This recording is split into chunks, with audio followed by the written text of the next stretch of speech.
हरियाणा विधानसभा चुनाव अपने अपने चरम पर है और ऐसे में सभी राजनीतिक दल लगातार प्रचार कर रहे हैं। और इसी कड़ी में आज सोमवार को राहुल गांधी और प्रियंका गांधी ने भी हरियाणा के अंबाला जिले के नारायणगढ़ में जनसभा को संबोधित किया, जिस दौरान राहुल गांधी ने केंद्र सरकार और राज्य सरकार पर निशाना साधा।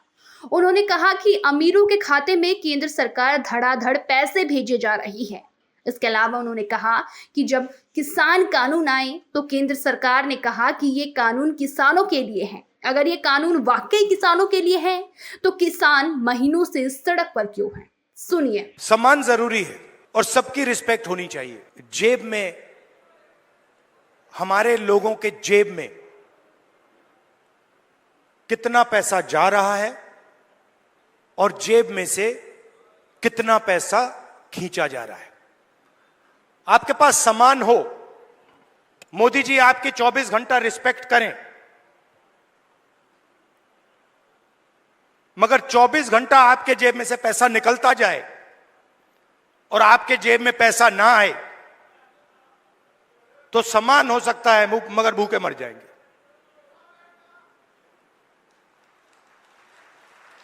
तो सम्मान की जगह है, मगर मेरे लिए उतना ही जरूरी सवाल कि हमारे गरीब लोगों के जेब में उनके बच्चों की शिक्षा के लिए, स्वास्थ्य के लिए, भविष्य के लिए बैंक अकाउंट में कितना पैसा है। सीधी सी बात। और आपको यह पूछना है कि क्या हमारे जेब से ज्यादा पैसा निकल रहा है या वापस जेब में ज्यादा पैसा अंदर आ रहा है। यह सिंपल सी बात है। और अगर निकल रहा है, खींचा जा रहा है, तो कैसे निकल रहा है, कौन निकाल रहा है, और अगर जेब में आ रहा है तो कौन डाल रहा है और कैसे डाला जा रहा है। आप सोचिए, अदानी जी के बारे में सोचिए। वो सुबह उठते हैं, खेत में मेहनत नहीं करते, फावड़ा नहीं चलाते, छोटे बिजनेस में काम नहीं करते, अच्छा खाना खाते हैं, सबसे बड़े महलों में रहते हैं और हर सुबह 24 घंटा उनके बैंक अकाउंट में धड़ाधड़ धड़ाधड़ धड़ाधड़ धड़ाधड़ पैसा आता है, नॉन स्टॉप। मतलब जैसे सुनामी आती है ना, वैसे ही उनके बैंक अकाउंट में पैसा घुस रहा है। और जितना ही पैसा उनके बैंक अकाउंट में सुनामी जैसे घुस रहा है, उतना ही पैसा आपके बैंक अकाउंट में से तूफान जैसे पैसा निकलता जा रहा है। आप कहते हो भाई महंगाई बढ़ गई, पेट्रोल के दाम बढ़ गए, प्याज के दाम बढ़ गए। किसान कहता है धान खरीदा नहीं जा रहा, कोई कहता है मुझे रोजगार नहीं मिल रहा। अभी मैं अमेरिका गया, अमेरिका में छोटे से घर में, छोटे से कमरे में, मतलब 10 फुट 15 फुट बाय 15 फुट, उसके अंदर 15-20 हरियाणा के युवा। मैंने आपसे पूछा ये अमेरिका में क्यों बैठे हैं? ये हरियाणा से क्यों भागे? उनसे मैंने पूछा, पता नहीं आपने वीडियो देखा नहीं देखा, उनसे मैंने पूछा भाई आप बताओ हरियाणा में इतनी कमी क्या है कि आप गए? कहते हैं राहुल जी हम सिर्फ गए नहीं, जान पर खेल कर गए। पहले हम टर्की गए, टर्की के बाद हम कजाकिस्तान गए, कजाकिस्तान के बाद हम कोलंबिया गए, कोलंबिया के बाद सूरीनाम, सूरीनाम के बाद पनामा, पूरी दुनिया के चक्कर काटे, बोट में गए, बोट डूब गई, हमारे दोस्त मरे, हमारे आंखों के सामने डूबे, जंगल में माफिया के लोगों ने गोली मारी, जो चल नहीं पा रहा था उसको उड़ा दिया, खत्म कर दिया। हमने उसकी लाश देखी, वीडियो दिखाया उन्होंने। हमारे लॉयर्स ने कहा भैया इसको वीडियो को आप न मत दिखा देना। वहां पे एक साथ खाना पका रहे हैं। एक मुझे कहता है राहुल जी मैं ट्रेलर में रहता हूं, हर रोज कोई ना कोई आकर मुझे पीट देता है, हर रोज कोई ना कोई आकर मुझे पीट देता है। वो ड्रग्स लेते हैं और रात को आके मुझे मारते हैं।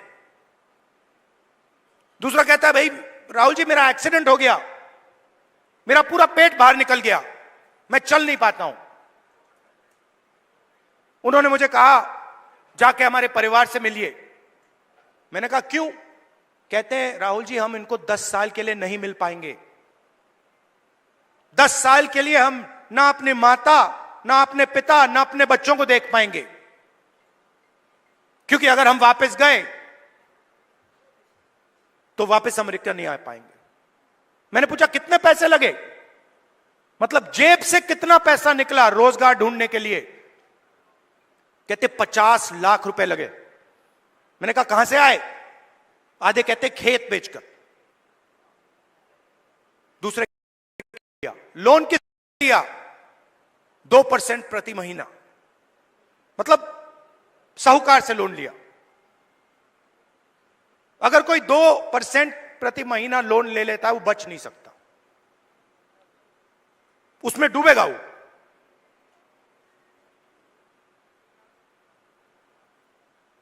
$50 लाख रुपए उनके जेब में से छीने गए क्योंकि हरियाणा उनको रोजगार नहीं दे सकता है।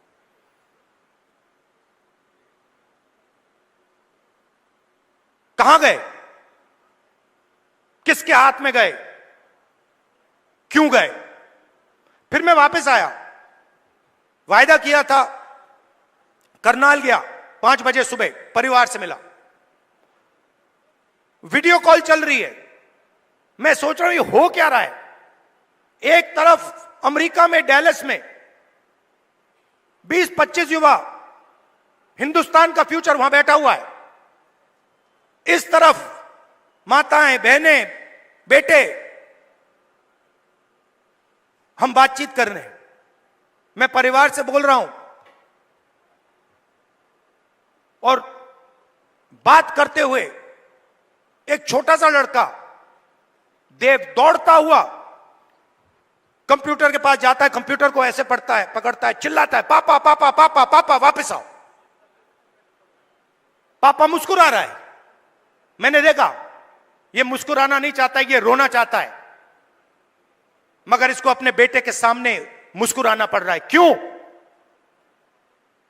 क्योंकि उसके जेब में से हर रोज पैसा निकाला जाता है। उसे कहा जाता है महंगाई है। क्यों है?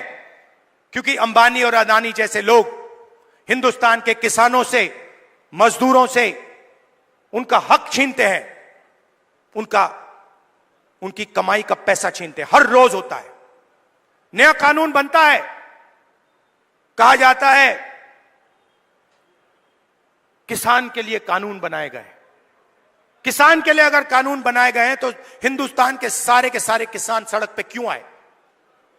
क्योंकि किसान जानता है कि हमारे जेब में से एक और तरीके से अब पैसा छीना जाएगा।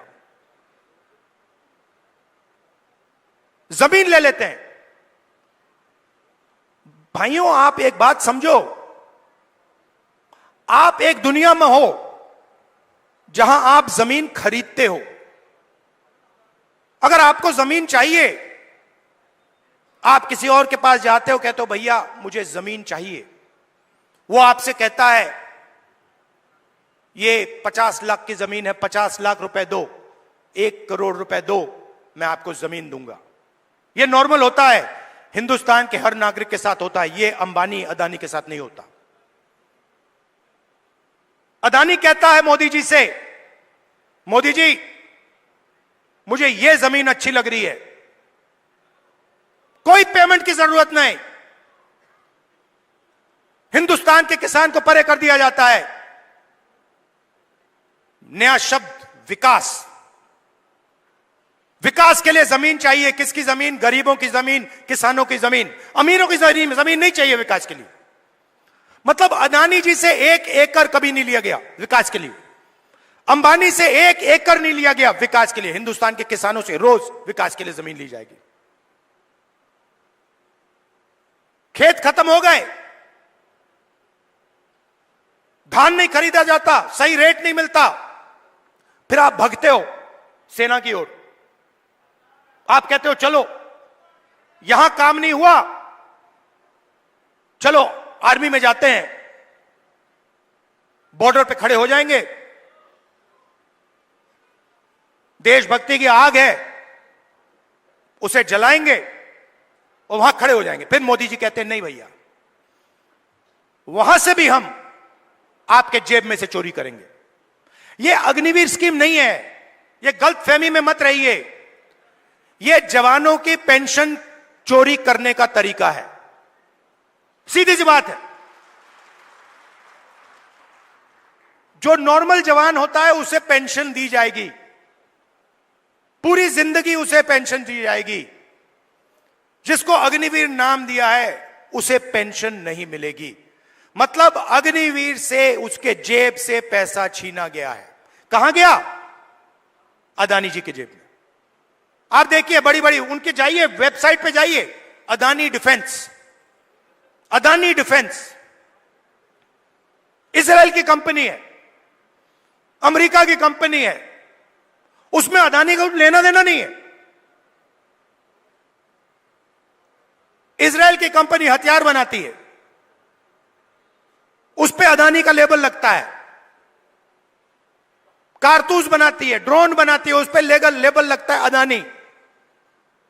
और हिंदुस्तान की सेना अदानी से खरीदती है, मार्जिन अदानी बनाता है, उसका आधा राजनीतिक दल को मिल जाता है, मोदी जी की मार्केटिंग में चला जाता है। तो सम्मान बहुत जरूरी है,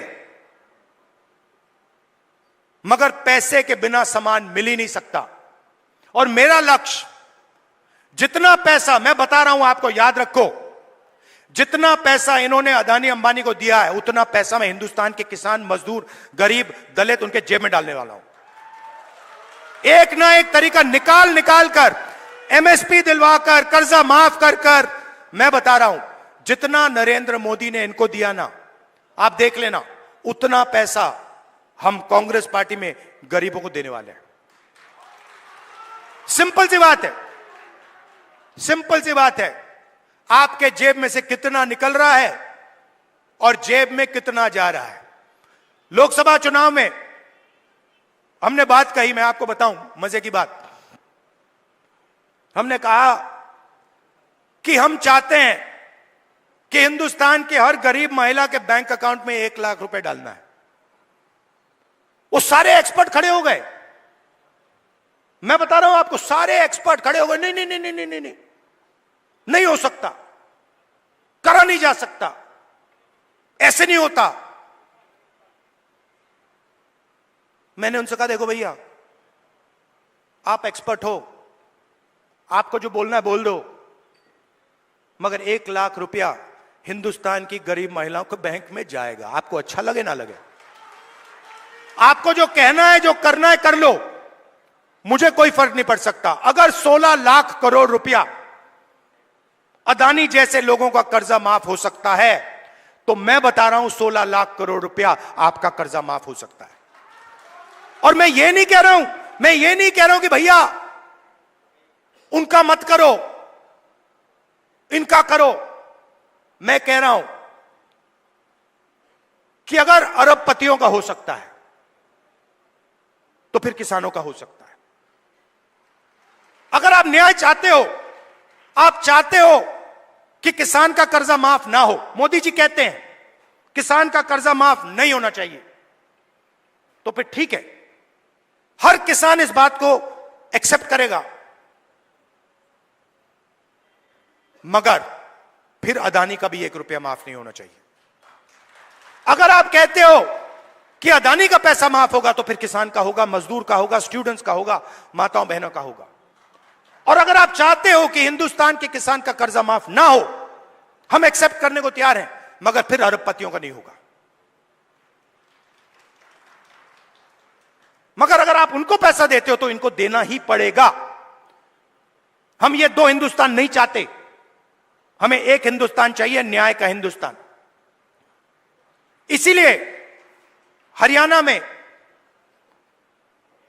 हमने 3-4 कदम लिए हैं और इन चीजों का लक्ष्य एक ही है, आपके बैंक अकाउंट में पैसा डालना।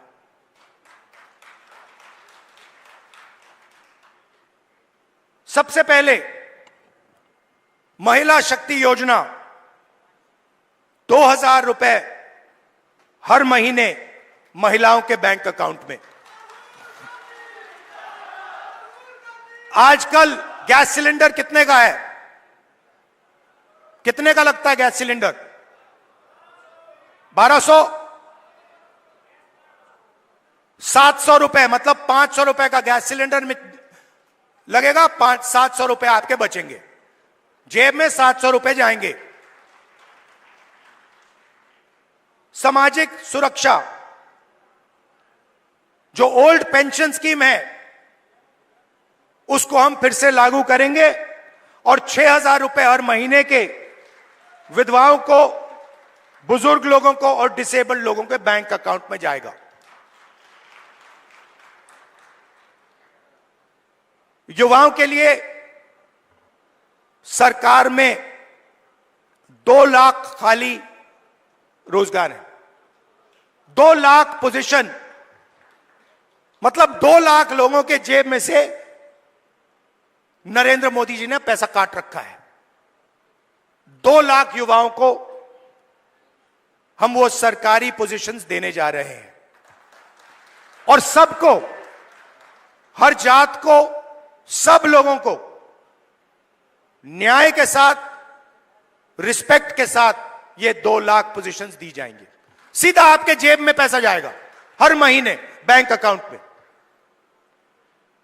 किसान को गारंटीड एमएसपी हरियाणा में, और जो अभी आपका धान नहीं खरीदा जा रहा है, चुनाव खत्म होते ही, कांग्रेस की सरकार आते ही आपके बैंक अकाउंट में धान के लिए पैसा जाना शुरू हो जाएगा। 100 गज के प्लॉट 3.5 लाख रुपए, 2 बेडरूम के मकान के लिए गरीब लोगों के लिए हम देने जा रहे हैं। 300 यूनिट फ्री बिजली और 25 लाख रुपए हेल्थ इंश्योरेंस के लिए हरियाणा की सरकार हरियाणा के गरीब लोगों को देगी। ये देखिए, और आखिरी बात, जो सबसे जरूरी बात, जाति जनगणना। मुझे यह पता लगाना है कि इस देश में कौन से जात के कितने लोग हैं। आप देखिए, आज दिल्ली की सरकार देखिए, 90 अफसर हिंदुस्तान की सरकार चलाते हैं। ओबीसी की आबादी कम से कम 50%, दलित की आबादी 15%, आदिवासी 8%, माइनॉरिटी 15%, उसको आप जोड़ेंगे 90% हो जाता है। 90 अफसर में से जो हिंदुस्तान के बजट को बांटते हैं, सब निर्णय लेते हैं, जो हमें आके कहते हैं कि भैया नहीं, गरीबों को पैसा नहीं दिया जा सकता, नहीं किसानों का कर्जा माफ नहीं किया जा सकता, नहीं बीमा का पैसा नहीं, एकदम नहीं दिया जा सकता, वही लोग 90 में से 3 ओबीसी वर्ग के हैं। आबादी 50%, 90 में से 3, और 5% बजट का निर्णय वो लेते हैं, और पीछे छोटे छोटे कमरों में उनको बंद कर रखा है। बड़ी मिनिस्ट्री में नहीं मिलेगी उनको, छोटी सी मिनिस्ट्री मिलेगी। बड़ी मिनिस्ट्री में वही 8-9% के लोग, उन्हीं परिवारों के लोग, काम चलता जाएगा। दलित 15% है। 100 रुपए में से 1 रुपए का निर्णय दलित अफसर लेते हैं। 15% आबादी, और अगर हिंदुस्तान की सरकार 100 रुपए खर्च करती है तो 1 रुपया दलित अफसर निर्णय लेता है। इसीलिए मैंने कहा है, कांग्रेस पार्टी ने कहा है, हम यह जानना चाहते हैं इस देश में कितने दलित, कितने आदिवासी, कितने पिछड़े वर्ग के लोग हैं, और यह भी जानना चाहते हैं कि इस देश का जो धन है, जो संस्थाएं हैं, जो बिजनेसेस हैं, उसमें दलित कितने, आदिवासी कितने, पिछड़े कितने, ये हम पता लगाना चाहते हैं। छोटा सा उदाहरण देता हूं आपको, आप चौंक जाओगे, हिल जाओगे। आप खेती करते हो, लगे रहते हो, आप छोटा बिजनेस चलाते हो, नोटबंदी लग जाती है, गलत जीएसटी लग जाती है, आपको दबाया जाता है, कुचला जाता है। फिर मैं आपसे पूछता हूं, 90% आबादी है आपकी दलित, आदिवासी, पिछड़े, माइनॉरिटी, और गरीब जनरल कास्ट, उसमें 5% और जोड़ दो, 95% आपकी आबादी। अब मैं आपसे सवाल पूछता हूं, हिंदुस्तान के सबसे बड़े कॉरपोरेट, 250 सबसे बड़े कॉरपोरेट्स, उसमें मुझे बता दो ओबीसी कितने, दलित कितने, आदिवासी कितने, गरीब जनरल कास्ट के कितने, मुझे बता दो। नहीं जानते आप, मैं बताता हूं। 250 में से एक दलित नहीं है, एक आदिवासी नहीं है, एक पिछड़ा नहीं है, और पूरा का पूरा कॉर्पोरेट सेक्टर 24 घंटा कानून बनवाता है। उसमें आपका कोई है ही नहीं, एक दलित नहीं है, एक आदिवासी नहीं है, एक पिछड़ा नहीं है। आपका काम मजदूरी करना, कॉन्ट्रैक्ट पे काम लेना, अमेरिका भागना, और उनका काम काले कानून, किसान कानून बनाना, यही हो रहा है। तो हमने कहा भैया हम पता लगाना चाहते हैं कॉर्पोरेट इंडिया में, मीडिया में पिछड़े लोग कितने हैं, दलित कितने हैं, ये हमारे आए हुए। आप देखो, कर्ज की लिस्ट निकालो, इन्फ्लुएंसर्स की लिस्ट निकालो, बड़े बड़े मीडिया के जो ओनर्स हैं उनकी लिस्ट निकालो, उसमें आपको एक पिछड़ा नहीं मिलेगा, एक दलित नहीं मिलेगा, एक आदिवासी नहीं मिलेगा। मतलब 90% हिंदुस्तान है ही नहीं, गेम में ही नहीं है। यह सच्चाई है। और हरियाणा की सरकार पहला कदम है। हरियाणा की सरकार आएगी, यहां पे बदलाव आएगा, मगर फिर दिल्ली में जब सरकार आएगी, मैं आपको बता रहा हूं, मुझे कुछ लेना देना नहीं है। मैंने अपने माइंड में एक बात रख ली है। आपने कहा इज्जत बहुत जरूरी है, उस बात को मैं एक्सेप्ट करता हूं, मगर मैं चाहता हूं, मेरे लिए एक ही चीज जरूरी है, गरीब लोगों के जेब में कितना पैसा जा रहा है और जेब में से कितना पैसा निकल रहा है।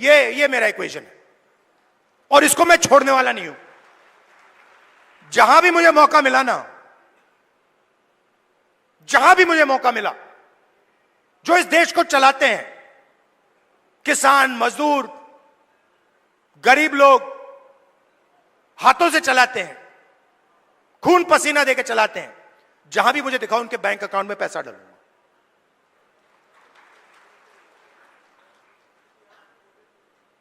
ये मैं आपसे कहना चाह रहा था।